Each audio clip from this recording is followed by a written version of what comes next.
Assalamualaikum and good greetings. So today I will be watching a video by Russel Brand. This is titled Fame and the Spiritual Life. Russel Brand and Yusuf Cat Stevens. So this will be featuring, I think, a podcast style from the look of it, between Russel Brand and Yusuf Cat Stevens, right? So two names that I think I have not heard of for quite some time, right? So I know who they are, both of them, but I haven't heard of their name for quite some time, I think, right? So when this come into the suggestion list, it is interesting. I'm interested to know what is being discussed, and without further ado, let's watch.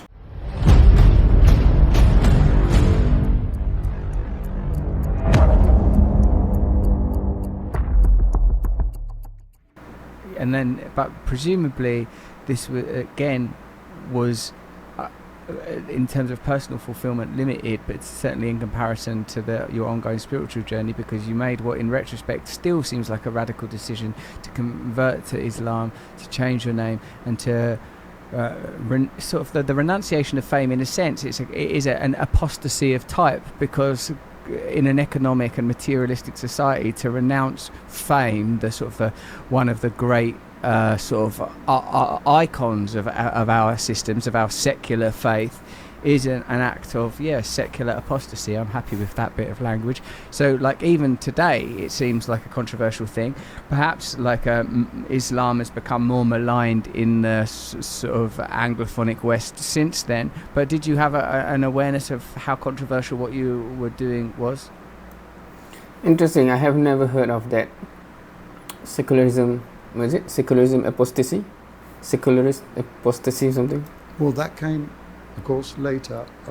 But I was daring, I would say, in as much as I was able to pass through certain thresholds which had been placed there by whoever and whatever, and your circumstance, your social surroundings, and your upbringing, your culture.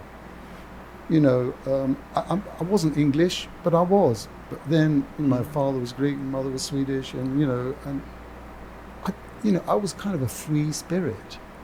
I didn't really belong to anything, and that was very important, I think, and the same as what I was in school. It was like I wasn't really in church with everybody else doing what they were doing. So that gives you a hint of why I was able to, at a certain point, when I was given some sight of another way of looking at God, that what enabled me to go forward, and that is the most important thing. I think one of the greatest discoveries was for me to find, with Islam, it was like to find a religion that was devoted entirely to God. I didn't have to become a Jew. I didn't have to become a monk or a priest. It was actually the thing that opened my heart when I read the Quran, which was about 1975. So about 5 years later, after Tiliman. Yeah. So that is before I was born, right? So that's why many of the reference I couldn't even who was when I came upon the story of Joseph, and it was that story. The same thing. I mean, but all the prophets are in the Quran, by the way. I'm sure you know that, and maybe some people don't, but we're getting to know. And Prophet Joseph was like he'd gone through all these changes, and of course, at a certain point, people didn't really know who he was, and he was a slave, and he was sold as a slave, and finally he got his way out of there, and then he made it to the rich house. It was all this, and I found so much semblance with his story. And at one point, when the brothers came to Egypt to get their food, and he was in charge of the treasure, the stockhouses, and when they said something bad about him, they didn't know he was facing them. He broke down He broke down with them, but he didn't show them. And it was that where I realized that who I was, that I wasn't what people maybe make me out to be, or what I made myself out to be. I was, and that's why I chose the name Yusuf, by the way. In the end, this is Joseph, because I broke through, and I was given so many enlightening, stages along this journey. I was just so grateful to get to find this religion, that where I could devote myself to God, and wow, that was that again, of course, is the beginning of what happened next. But because there's a lot that goes on after that. I have never heard of course, Yusuf Islam, right? Cat Stephen. Growing up, that name as an example of someone used to be popular and then becoming a Muslim, it's a name that always come up. But I have never heard of his story, why he chose his name before this, right? So that is interesting, where he relates so much with that story that becomes the reason he chose that name, right? So that is interesting.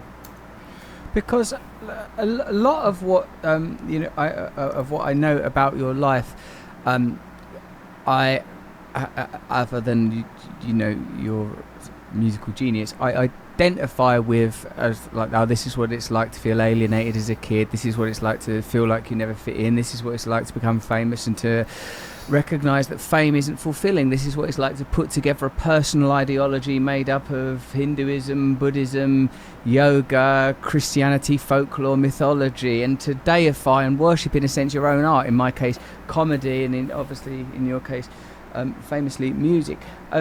But the transition, the conversion, the devotion to follow one faith, and that's what is it in particular about Islam that called to you, particularly as given, as you've explained, that like the story of Joseph is like an Old Testament story also, and what is it particularly about the nature of Islam that you feel contacted you?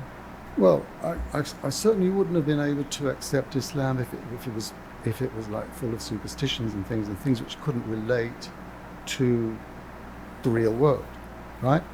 And that, I would say, is the key, because when I started reading the Quran, one of the things that just I woke up to was the Quran is full of directives to make you think, not to make you follow rituals, but to make you first of all think. So then it talks about, for instance, and I don't know any other scripture that does it to this degree, where it points you to the sun, it points you to the moon, it says, these are creations of God, and the night and the day is a miracle, and the fact that water falls and produces fruits, and animals eat those grass and greenery and everything, all this is like signposts telling you that there is a creator and an almighty intellect behind everything that you see right there in front of you. That's very, very important. Okay, seriously, that is profound to me, because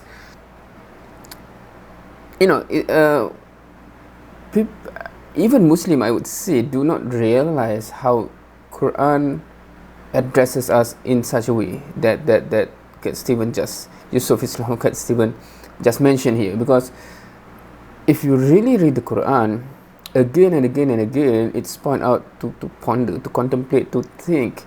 Really, do you think this is accidental? Really, it really pushes you to think towards making the logical conclusion, making the rational conclusion. And that is unfortunately not highlighted enough, I would say. compared to, the instruction involving specific rituals.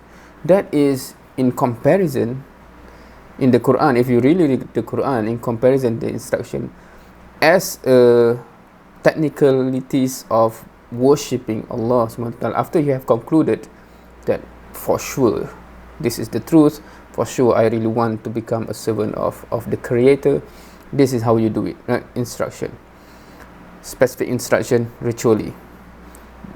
But in comparison, the verses that really push you to think so that it lead you to the correct conclusion,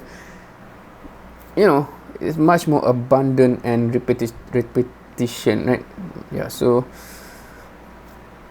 glad I watched this video, because this is highlighted in just a conversation, but I think unfortunately it's not highlighted enough to Muslim and non-Muslim. Because it didn't mean I had to, believe some kind of unseen, dogma without having perfect evidence in front of me. And let me just tell you one more thing, because there was this missing part of the story, which was just before I got the Quran. I was swimming in Malibu, in kind of, I was like, California there, and I went out for a swim, and there was no one else really swimming that day, so it wasn't clever, and I did that. And then suddenly, wow, I think I'm going to try and make my way back. And of course, at that point, I realized I ain't going to make it. You've got fractions of seconds to decide what to do next. And I didn't have any hesitation. And I said, God, if you save me, I'll work for you. And then a wave came, a small wave, and just took me. And I had everything I needed now to get back. So people could say, oh, that's a coincidence. Hey, that's the most important coincidence ever happened in my life. As they say, coincidence is sometimes the way that God keeps himself anonymous. But this was no anonymous. This was me and God. And later I found, then the Quran came to me. And later, of course, I find that verse in the Quran. It says, oh, when the storm comes and they're at sea, they make their religion pure for God. So all these steps and signs, I was reading and were bringing me closer and closer. What could I do, Russell? What could I do? I had to submit. That's it. Yeah, I really identify with what you're saying about recognizing that instead of looking for some peculiar dualistic proof of God, the lightning flash or the voice from on high, see in all things the divine beauty of nature and the potent intellect that we can read as being behind it. I identify strongly with that. I recognize those moments of terrified communion with God, and I identify too with what you're saying about feeling that God is all, that it seems like you've always had this yearning, this longing to be at one with God. I recognize that as well. Okay, so that is interesting. I think that is because it says here, this is portion of podcast, I believe, right? So that is interesting.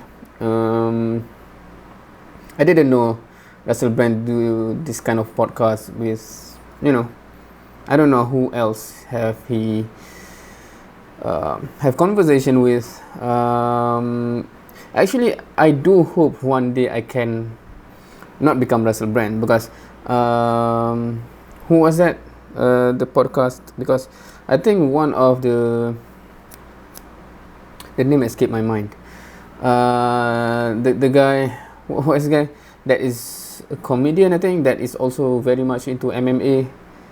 Rogan, right? Joe Rogan, if I'm not mistaken, right? So he have also like 1 hour, 2 hour podcast that when I watch some of the episode, I think that I wish one day I can do this, meaning that have a conversation with someone important or have great message and have 1 hour, 2 hour long conversation that is very much, have great value in it and still entertaining for other people to watch and benefit from, right? Hopefully we will get there. Right now, I think even if my video reach 20 minutes, 30 minutes, is already stretching to the bottom level for the viewer. I do not know. So I do need to improve on that. But I hope one day I'll be there. Meaning that because I'm the type, I do know podcast is not for everyone. Not everyone can focus for 1 hour, 2 hour and listening. But I think for those who, you know, the way they have conversation, etc., and then keep the conversation flowing, etc., and have the important elements in it, etc., etc., it can, you know, benefit greatly. And I hope, you know, I can be among those, hopefully soon, inshallah. Well, that's all that I can say, because I think I have mentioned already what I find very profound from what Yusuf Cat Stevens mentioned in this video. I hope we all ponder upon that, especially Muslim that are not yet practicing that much. Quran really forces us to think and think. Are you confident enough that you live your life like that? Just because you born into a Muslim family, just because officially you're a Muslim, but you lead your life not really following the commandment, really following the instructions, you think you can be fine in hereafter, right?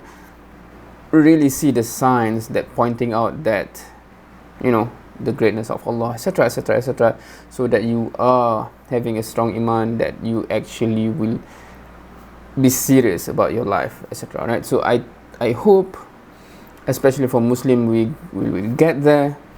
And for the non-Muslim, inshallah, I invite you to read the Quran, inshallah. Wallahu alam. Thank you for watching. See you next time.